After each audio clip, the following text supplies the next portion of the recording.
In today's digital era, artificial intelligent voice cloning is starting to gain a lot of traction. Imagine having a digital replica of your voice that can read out transcripts, answer calls, read books, or maybe even sing. The possibilities are truly vast. And with ChatGPT now surpassing over 10 billion page visits, and if we assume that most of these visitors generate paragraphs and paragraphs of text, we're talking about an unfathomable amount of new text content that's being generated on the internet, without even taking into consideration all of the other LLMs that it's competing with. And even that's probably nothing compared to all of the old books and emails and blog posts that have been written out on the internet before. Reddit message boards, Wikipedia, think of just all the text on the internet that doesn't really truly have a voice attached to it. But now, artificial intelligence is giving us really realistic voice clones. And I can totally imagine a world where when you're reading a story, each character comes to life with its own voice. When you come across a quote from Steve Jobs, you hear his voice as the computer reads it aloud. And most important, what you write on the internet sounds like you. Like whatever it is, your social media posts, your recipe collection, your journals, your essays, that should be heard in your own voice. And that's why in today's sponsored video, I want to walk you through a tool that's called Narrator Double. So this is the URL narratordouble.com, and it's here to help you convert all of that old text you've written into your voice. Okay, so I'm going to sign up today for just the free tier, and you can see the pricing is just based on how many characters you're going to be translating. I also want to point out this thing. This is called smart scripting technology, which I found pretty interesting. And this is about making sure that the text that you input is actually read the way somebody would be reading a book, not just like reading it the way some of the default editors would. So this includes tricks like making sure that every title and section header ends in punctuation, so changing like the equals sign to the word equals. And other tricks that are geared towards somebody who's like a professional voice reader, like a voice actor, somebody who would take a book and make an audible narrative version. Like not reading the equal sign as like equal sign, but saying that this equals that, or however would be the natural way to read something. And before we're done with pricing, you should know that there's actually another URL if you're looking not as a narrator, but just simply to translate one book into the voice dictation. But this additional site called authorsvoices.ai has a different pricing structure. So this might be better off if you just have like a one-off that you want to translate, just like one book that you need done, but you don't want the kind of monthly recurring narrator thing. And this is based on hours of audio published. But we'll keep everything on the Narrator Double for now. Curious Videos contact, done. I have just completed registration. So first, let's clone my voice. It needs a sample, obviously some samples of me so it gets to know my rhythm and my frequency, or like whatever crazy things that it learns about the pattern of my voice. We'll click on clone your voice. Narrator name is Dylan Curious.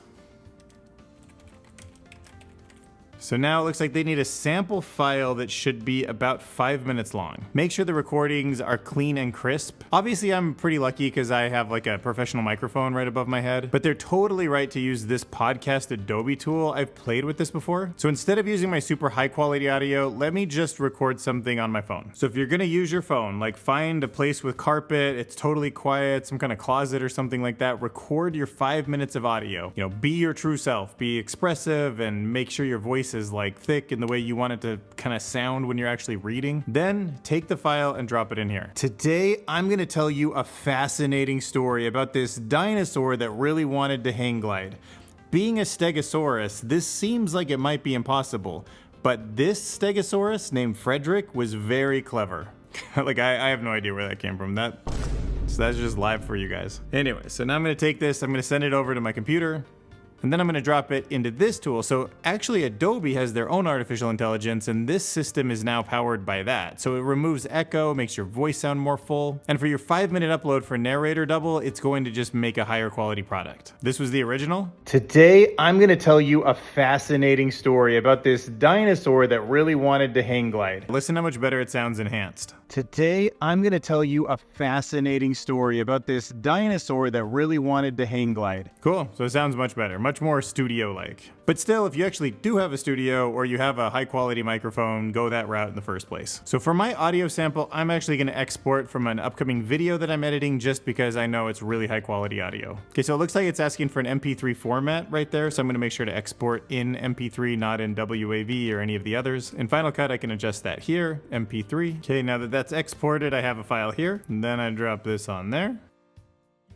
File is uploaded, so let's clone the voice. You have now successfully cloned your voice to Narrator Double. You can now use your voice clone to turn text to audio. Dude, that's crazy to hear that. Oh my gosh. Wow. Okay, that was pretty realistic. Next, we'll click up here on the narrate button. Create your MP3 narration file. So here is where the magic happens. Imagine pasting in an entire book, thousands of words that you have written that tell a story, instantly having all of that done for you. Definitely a big time saver. Dude, all these text interviews and stuff can all of a sudden become podcasts. If you're the CEO of a company and you want to get a message out, now you can like have an audio or text version. Take Wikipedia pages. Write me a short story about an innovative and clever honeybee. The brilliant bee?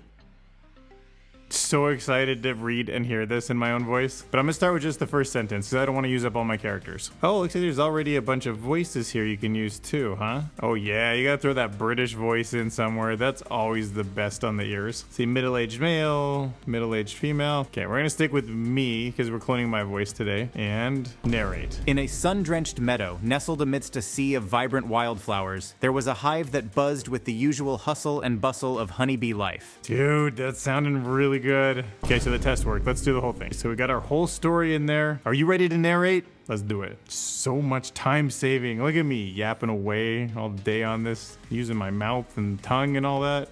You know what'd be fun is I could use this for my comments and then like pick a bunch of random voices, and then it would feel like all my commenters have like a British voice and like a middle-aged woman's voice and all these crazy things. Imagine if YouTube just had a way you could upload your voice synthesis clone and then your comments all were spoken in your voice. Or like any social media, now that I think about it. Dude, and every Kindle book just automatically does that. Like this is what the tool is pioneering. Okay, there it is. Let's download it. Let's name our file the name of the story, The Brilliant Bee. Okay, at the end of the video, I'll put the whole thing there in case you guys want to hear it. Okay, so before I leave you with my wonderful story, so my walkthrough is not quite as thorough as the kind of thing you would need if you actually really are an author, which is who this is geared towards. By the way, this works really well with Pooks AI, which is a tool we've talked about before. These are the same people who sponsored this video. And this is a fantastic way to actually create a customized book, either for learning or entertainment. You get to choose the big narrative arcs and it puts the whole thing together for you. And also, if you want like a much more thorough explanation of how to use this, especially for someone who's more professional, there's an actual course on the website you can take too. So here you can see a bunch of lessons on how to use the tool more thoroughly. So if you have any questions, this is a great resource. But let's go through the FAQ a little bit just for some highlights. Like I was curious about some of these questions. Like, do audiobook retailers allow for the use of a cloned voice? Right? And the shorter answer is yes, and the long answer is kind of like maybe. But it says the vast majority accept and are currently distributing books that are narrated by AI voices. For the long answer, some audiobook retailers might have a policy that's against computer-generated voices, but that's probably from the era of computer-generated voices, not artificial intelligence-based voice clones. And I know it's kind of like, where's the line on that? But there's a certain level where all of a sudden the ear starts hearing a real person and not a computer anymore. And I think what they're trying to get at is the problem of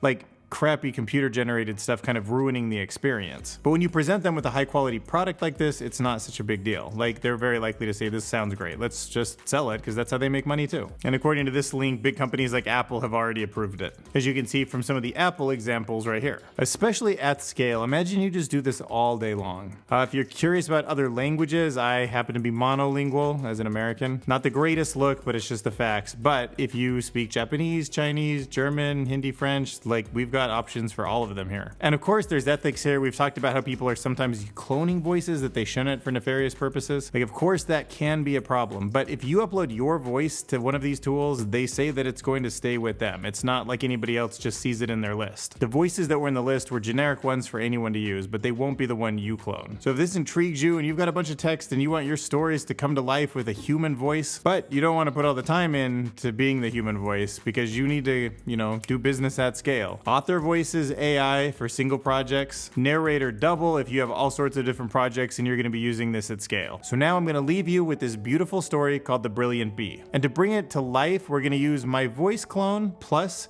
some animated Mid-Journey. Help me hit my next goal, 7,000 subscribers, and smash that subscribe button. In a sun-drenched meadow, nestled amidst a sea of vibrant wildflowers, there was a hive that buzzed with the usual hustle and bustle of honeybee life. But one bee, Flora, was a bit different. Unlike the others, Flora had an insatiable curiosity. One day, as she flitted from flower to flower, Flora began to notice something peculiar. Some flowers, especially those nearer the shade, didn't receive as many visitors, making their nectar go to waste. Meanwhile, flowers in the sun were over-visited, depleting them quickly. There had to be a more efficient way to gather nectar, she thought. Inspired by her observation, Flora started experimenting. She crafted a tiny nectar collector by weaving together flower petals and stems. She called it the Flora funnel. Instead of visiting multiple flowers, Flora could now drain nectar from one flower, store it in her funnel, and move to the next, significantly reducing her travel time. It didn't take long for other bees to notice. At first, many scoffed at Flora's invention. Traditional bees believed in the tried-and-true methods. But when they saw Flora returning to the hive, her legs heavy with pollen and her Flora funnel brimming with nectar, their skepticism turned to awe. One by one, the bees approached Flora, eager to learn about her invention. She gladly taught them, emphasizing the importance of innovative thinking and the value of observing the world with fresh eyes. In no time, the hive flourished as never before. Not only were the bees gathering more nectar, but they were also preventing waste and conserving their energy. Even the elder bees, initially the most resistant to change, were soon seen flitting about with their own nectar funnels.